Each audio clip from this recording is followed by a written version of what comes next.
자, 오늘 우리에게 주실 하나님의 말씀은 시편 38편 말씀입니다.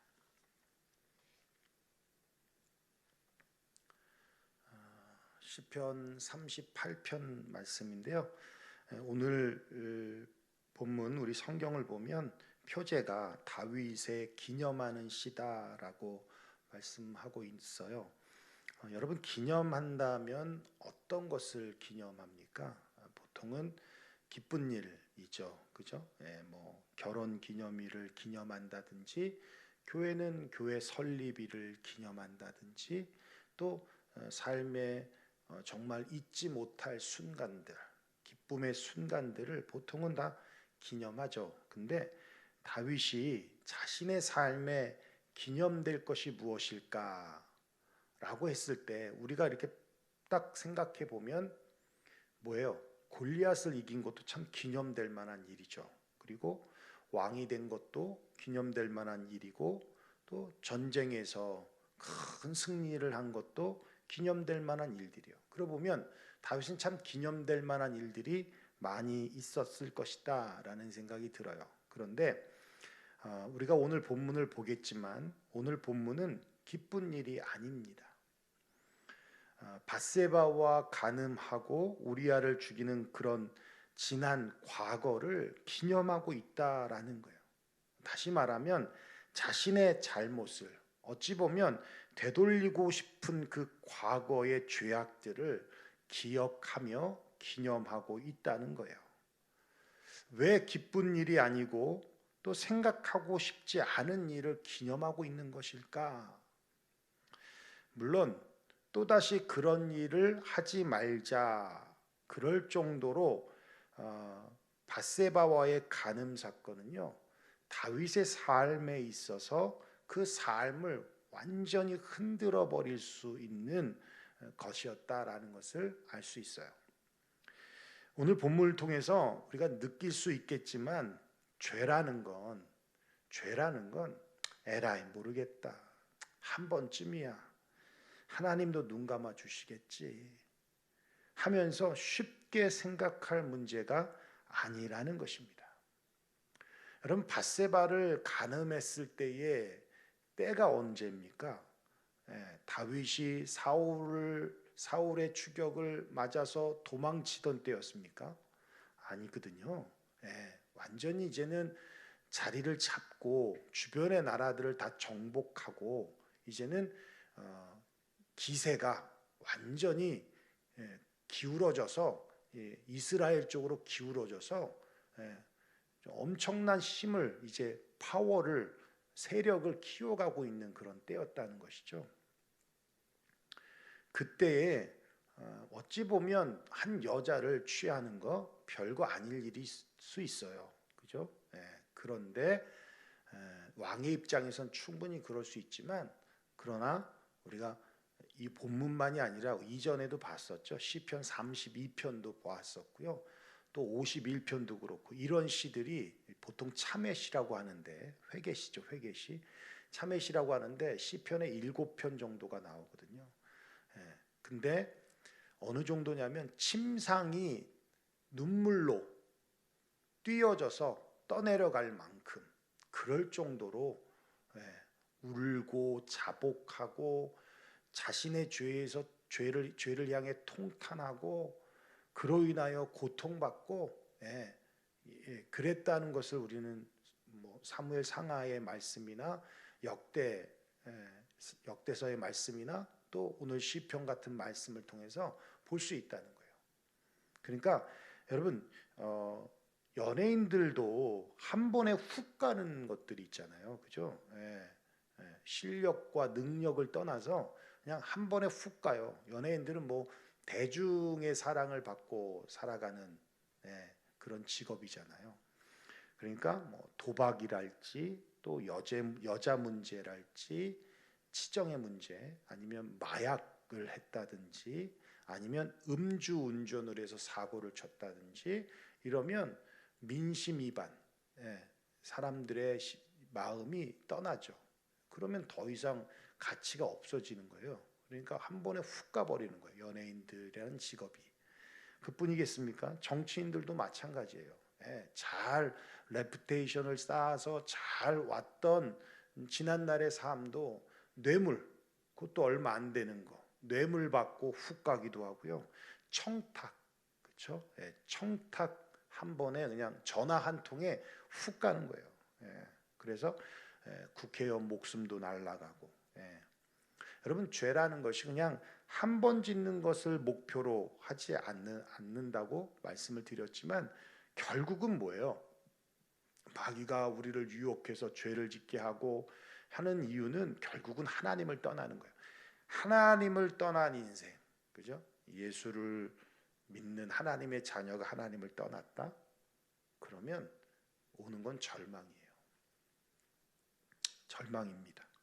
절망의 자리까지 내려가게 하는 것이 바로 죄라는 겁니다.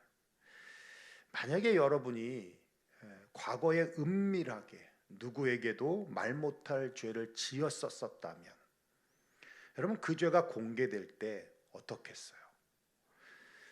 부부는 부부관계가 온전해질 수 있겠습니까? 부모와의 관계가 온전해질 수 있겠습니까? 친구와의 관계가 온전해질 수 있겠습니까? 직장 동료와의 관계가 온전할 수 있겠습니까? 지금까지 잘 쌓아왔던 삶이 한순간에 무너질 수 있다라고 여러분 한번 생각해 보신 적 있냐는 것이죠. 주은혜 교회 권광희 목사님이 계시는데, 우리 교회에서 몇 번 또 설교도 하셨죠. 우리 눈물 잘 흘리는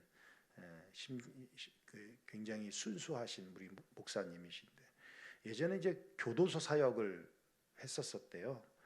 그런데 이제 처음으로 이제 기억에 남는 게, 어저께 만나서 이제 같이 이야기를 하는데, 기억에 남는 게 뭐냐면 첫 번째 설교가 기억에 남더라고요. 첫 번째 설교가. 그들 앞에서 이제 설교를 해야 되는 거니까 준비를 해갖고 갔지 않겠습니까? 근데 그들 앞에 서서 그들을 딱 보는 순간, 준비된 설교의 내용이 아니라 탁 나오는 말이 그거더래요. 여러분들은 죄를 짓고 걸려서 여기에 들어왔고, 나는 죄를 지었지만 안 걸려서 나도 죄인이다 하면서 탁 나오더라고요. 근데 그 말을 어저께 들으면서, 그 말을 들었던 그분들이 참 이렇게 공감하겠다. 그러니까 자신들을 이해해주고 있다라는 걸 느낄 수 있겠다라는 생각이 들더라고요. 근데 이제 그 말을 하는데 본인도 눈물이 워낙 많으신 분이니까 본인도 울고, 또 재소자 중에서도 우는 소리가 들리고 그러더라는 거예요. 그렇습니다. 여러분, 누구나 죄인입니다. 걸려서 죄인 된 사람도 있고요. 우리처럼 잘 감춰서 죄인이지만 아닌 척하고 사는 사람들도 있다는 거예요. 하나님 앞에서, 사람 앞에서는 안 걸려서 죄인이 아닌 것처럼 보일지 몰라도 하나님 앞에서는 우리는 다 죄인입니다. 그런데 걸리기 전까지는 자신의 죄를 들여다보려 하지 않는다라는 것이 문제예요. 무시하고 모르는 척하고 자신의 죄를 합리화하고 자신의 죄를 보려하지 않는다는 거예요. 왜냐하면 불편하니까. 죄가 주는 즐거움이 있으니까. 그렇죠? 그러니까 은밀하게 하는 거 아니겠어요? 죄가 주는 즐거움이 있으니까, 그러니까 그거 지금 넣고 싶지 않은 거거든요. 근데요, 오늘 본문을 통해서도 보겠지만 다윗은 자신의 죄를 굉장히 깊이 들여다보고 있어요. 깊이, 정직하게. 그 죄를 본다는 것이 굉장히 고통스러운 일인데 그걸 보고 있어요. 우리 본문을 한번 들어가 볼까요? 여호와여, 주의 노하심으로 나를 책망하지 마시고 주의 분노하심으로 나를 징계하지 마소서. 하나님께서 인간에게 분노하시는 일은 한 가지입니다. 뭐예요? 죄 때문에 분노하시는 거예요. 나랑 성격이 달라서 분노하시는 게 아니에요. 죄 때문에, 불순종하기 때문에. 그렇죠? 근데 다윗이 뭐라고 고백해요? 주님 노하지 마세요. 주님 분노하지 마세요. 무슨 얘기예요? 자신의 죄가 있음에 대한 것을 알기 때문에. 이 죄는 아무리 자기가 생각해도 자기가 자기 입장에서 봐도 하나님이 노하기에 충분한 거죠. 분노하기에 충분한 거예요. 그러니까 봐달라는 거예요. 살려달라는 거예요. 그래서 책망하지 말아주시고 징계하지 말아달라고 고백하고 있는 겁니다. 2절 볼까요? 주의 화살이 나를 찌르고 주의 손이 나를 심히 누르시나이다. 2절을 보면 우리가 지난번 32장에 보면 4절 말씀이 연관되어서 기억할 수 있어요. 제가 읽어드릴게요. 32편 4절에 보면 주의 손이 주야로 나를 누르시오니 내 진액이 빠져서 여름 가뭄에 마름같이 되었다. 그렇죠? 그러니까 얼마나 지금 고통스러운가를 알 수 있어요. 그죠? 얘가 그때 이 말씀 전하면서 그 짠다라는 말씀 드렸잖아요. 이 약탕기, 약즙기, 약을 짜듯이, 그리고 그 녹즙기, 뭐 착즙기, 즙을 짜는 거, 그죠? 과일즙을 짜는 거. 여러분, 그건 너무 고통스러운 거 아니에요? 여름 가뭄의 마름 같다. 여름에 비 안 오면 햇빛에 쫙 했을 때 어때요? 땅이 쫙쫙 갈라지잖아요. 그 고통스러운 거, 그걸 말하고 있어요. 3절 볼까요?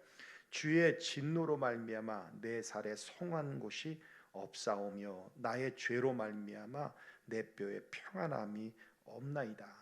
내 죄악이 내 머리에 넘쳐서 무거운 짐 같으니 내가 감당할 수 없나이다. 그죠? 죄는요, 영적인 부분에서의 고통만이 아니라 육적인 부분에서의 고통이 동반되게 되어 있어요. 그러니까 무거운 짐과 같은 것만이 아니라 감당할 수 없을 만큼, 그리고 내 뼈가 평안함이 없다. 5절 보면 더하죠. 내 상처가 썩어 악취가 나오니 내가 우매한 까닭이로소이다. 마치 욥을 연상케 하는, 내 상처가 썩어서 악취가 난다.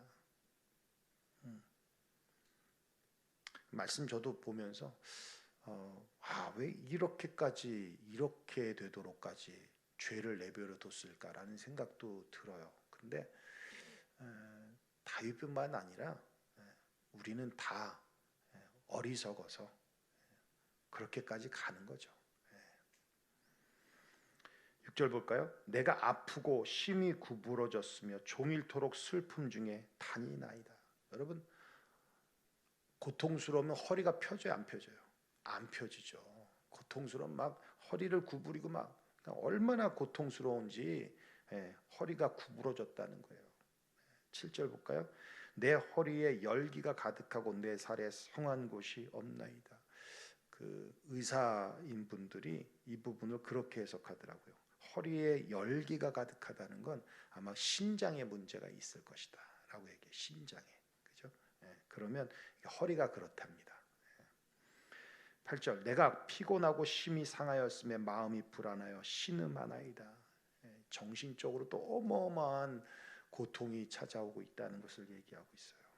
그러나 이 모든 것이 자신의 죄 때문이라는 것을 인식하고, 그리고 그 죄의 문제가 해결되는 것은 단 한 가지. 왕이니까 더 느끼겠죠. 그죠? 왕이니까 더 느끼겠죠. 자기보다 더 높은 사람이 어디 있어요? 누가 자기를 용서해 줄 수 있겠습니까? 그렇죠? 그러니까 하나님뿐이다라는 걸 알기 때문에 9절에 그렇게 말한 거예요. 주여 나의 모든 소원이 주 앞에 있사오며 나의 탄식이 주 앞에 감추이지 아니하나이다. 주님만이 나를 구원해 주실 분이라는 것을 고백하고 있어요. 10절 볼까요? 내 심장이 뛰고 내 기력이 쇠하여 내 눈의 빛도 나를 떠났나이다 말씀하고 있는데, 심장이 뛴다라는 것은 일단 뭐 불안과 초조, 또 근심과 걱정과 염려가 들어오면 심장이 뛰죠. 저는 이제 혈압을 앓고 있다 보니까 혈압을 앓는 사람들은 또 심장이 뛰어요. 그리고 뭐 공황 장애를 앓는 분들 있잖아요. 포비아를 앓는 분들, 그런 분들도 자기도 모르게 막 심장이 통제가 안 되죠. 굉장히 그 두려운 일입니다. 굉장히 두려운 일이에요. 그리고 눈에 빛이 총기라고 그러죠. 총기. 여러분 우리 옛날에 이제 저 어릴 때는 막 친구들 놀릴 때 뭐 아 너 동태 눈깔이다 막 이래요. 동태 눈깔 아시죠?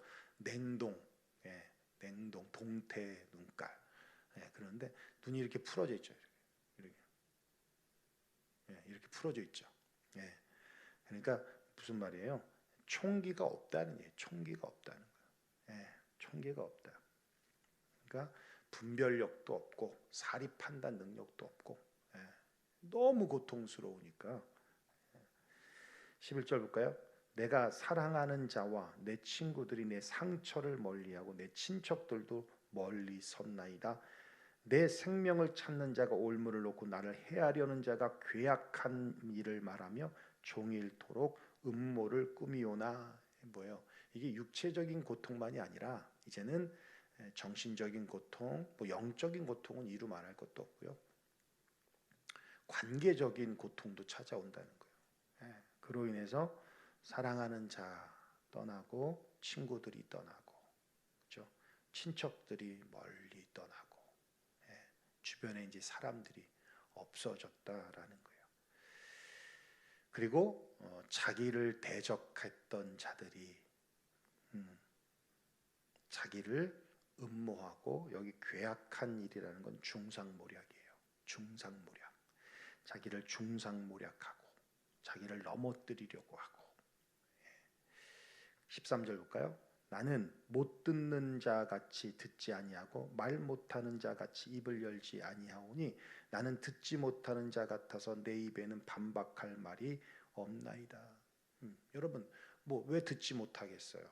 왜 말하지 못하겠어요? 얼마든지 듣고 얼마든지 말할 수 있죠. 그런데 그들이 왜 자신을 떠나고, 왜 대적자들이 자신을 조롱하고 또 중상모략하고, 왜 대적자들이 자신을 넘어뜨리려고 올무를 놓겠습니까?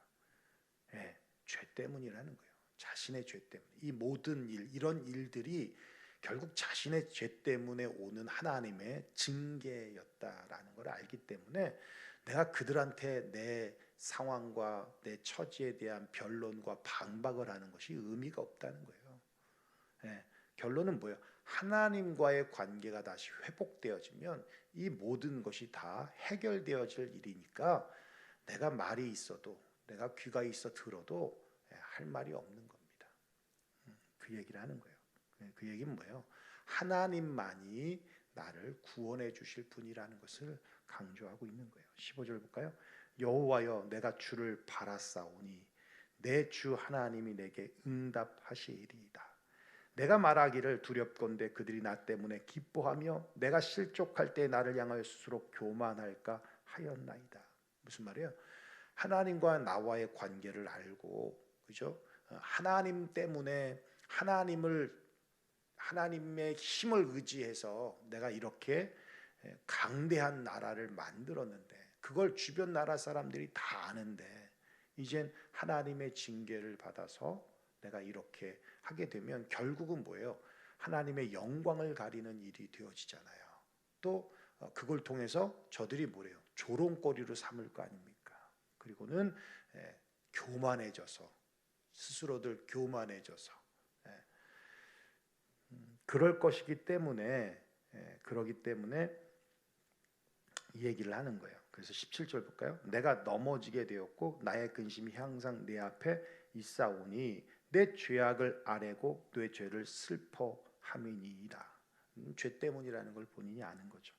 내 원수가 활발하며 강하고 부당하게 나를 미워하는 자가 많으며, 점점 더 뭐하고 있다는 거예요? 죄 대적자들이 강해지고 있고 많아지고 있고 담대해지고 있다는 거예요. 그전에는 쫄아가지고 말도 못하는 자들이 이제는 담대하게 다윗을 대적하고 있더라는 거예요. 20절 볼까요? 또 악으로 선을 대신하는 자들이 내가 선을 따른다는 것 때문에 나를 대적하나이다. 뭐예요? 여기 보면 악으로 선을 대신한다. 이 말은 악으로 선을 갚는 자들이라는 거예요. 선을 베풀어 줬으나 악으로 되돌려 주는 것이죠. 악한 자들이죠. 예. 근데 선을 추구하는 다윗 자신을 대적하고 있다라는 얘기예요. 그 얘기는 뭐예요? 성실하시고 또 선하시고 공의로우신 주님이 간섭해 달라고 하는 그런 의미예요. 내가 지금 선을 행하면서도 선 행하는 것 때문에 내가 이렇게 나를 공격하고 있고 내가 공격받고 있습니다. 자신의 지난날에 대한 과거에 대해서, 과거의 죄에 대해서 하나님 앞에 회개하고, 하나님, 내가 이제는 선을 행하는 자인데, 그런데 내가 이렇게 대적자로부터 고통을 받고 있습니다. 하나님이 의로우신 분이니까 간섭하여 주셔서 저 대적자들을 물리쳐 달라고 그렇게 기도하고 있는 거예요. 21절, 여호와여 나를 버리지 마소서, 나의 하나님이여 나를 멀리하지 마소서, 속히 나를 도우소서, 주 나의 구원이시여 라고 말씀하고 있다라는 겁니다. 어느 전도자가 작은 도시에서 복음을 전하고 있었는데 간절하고도 아주 열정적으로 죄가 얼마나 심각한 것이고 또 죄가 얼마나 무서운 것인지를 선포하고 있었어요. 근데 술 취한 한 사람이 다가오면서 조롱하면서 전도자에게 그러는 거예요. 야, 죄가 얼마나 무거운데, 죄가 얼마나 무서운데, 얼마나 뭐 한 500kg 되니? 한 1000kg 되니? 이러면서 조롱하는 거죠. 도대체 그까짓 것 죄 때문에 나는 잘 살고 있어. 난 아무런 심적인 부담이나 뭐 근심이나 이런 거 없어. 난 잘 살고 있어. 하면서 죄가 뭐가 무겁다고 이렇게 얘기를 하는 거예요. 그랬더니 전도자가 이렇게 대답을 했어요. 죽은 시체 위에 100kg의 물건을 얹어 놓으면 그 시체가 무게를 느낄 수 있겠습니까? 죽은 사람한테 아무리 무거운 걸 넣어도 죽은 사람은 느끼지 못하는 거예요. 무슨 말이에요? 당신이 지금 죄의 무게를 느끼지 못하고 있다면 당신은 죽은 자라는 거예요. 죄의 죽은 자. 그렇기 때문에 무게를 느끼지 못하고 있다라는 겁니다. 그렇습니다. 여러분, 죄악이 너무 무거워서 내가 감당할 수 없음을 안다는 것은 아직 살아있는 사람이에요. 살아있기 때문에 죄의 무게를 아는 거예요. 죽었으면 죄의 무게를 모르는 겁니다. 죄의 위험성을 모르는 거예요.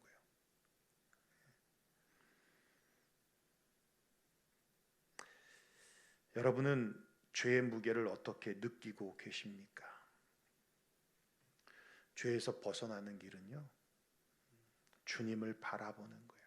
다윗이 오늘 그걸 말하는 거예요. 주님을 바라보는 것, 주님의 도움을 구하는 것, 주님의 긍휼을 구하는 것. 이게 가지는 두 가지 의미가 있어요. 하나는 죄를 이길 수 있는 저항력이 주님의 은혜에서 나오기 때문에 그래요. 죄를 이길 수 있는 저항력이 주님의 은혜로부터 흘러오기 때문에 주님을 바라보는 것이고요. 주님을 바라본다는 것은 주님의 은혜를 구한다는 것이니 어떻게 하면 죄를 안 짓고 살까에 대한 초점이 아니라 어떻게 하면 주님의 은혜와 긍휼하심을 받으며 살까에 대한 초점을 두는 거예요. 삶의 초점과 삶의 시선이 달라지는 거예요. 어떻게 하면 죄를 안 짓지? 이게 아니라 어떻게 하면 내가 주님의 은혜를 받지? 어떻게 하면 주님이 기뻐하시지? 어떻게 하면 하나님이 영광을 받으시지? 어떻게 하면 내게 은혜를 베풀어 주시지? 하면서 주님의 은혜를 구하는 삶이라는 거예요. 이거는 천지차이예요. 천지차이예요. 같은 컵에 있는 물을 보는 사람들이 뭐예요? 어떤 사람은 반까지 남아 있다고, 아직도 반이 남았네 하는 사람이 있고, 어떤 사람은 반밖에 없네 라고 하는 사람도 있어요. 다른 거예요. 어떻게 하면 죄를 안 짓지? 이렇게 사는 게 아니라 어떻게 하면 하나님의 은혜를 받을 수 있을까? 어떻게 하면 하나님의 은혜의 자리에 있을까? 어떻게 하면 하나님의 은혜를 구할까? 어떻게 하면 하나님이 기뻐하실까? 하며 살아가는 것은 다르다는 거예요. 다르다는 거예요. 주님을 바라본다는 것은 그런 의미가 있다는 겁니다. 오늘도 여러분 죄의 무게를 느끼면서 주님을 바라보면서 주님의 은혜와 주님의 긍휼을 구하며 살아가는 저와 여러분 되시기를 주의 이름으로 축원합니다. 기도하겠습니다.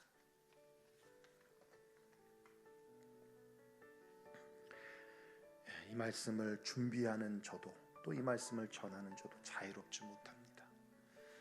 저 자신도 이 말씀을 준비하면서 회개하고 다시 죄의 무게를 느끼며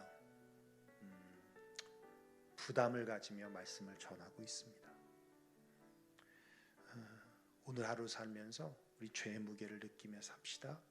오늘 하루 살면서 죄의 저항력을 가질 수 있는 은혜를 구하며 삽시다. 주님의 긍휼을 구하며 살아갈 수 있기를 원합니다. 말씀 들은 대로 우리 함께 기도했으면 좋겠고요.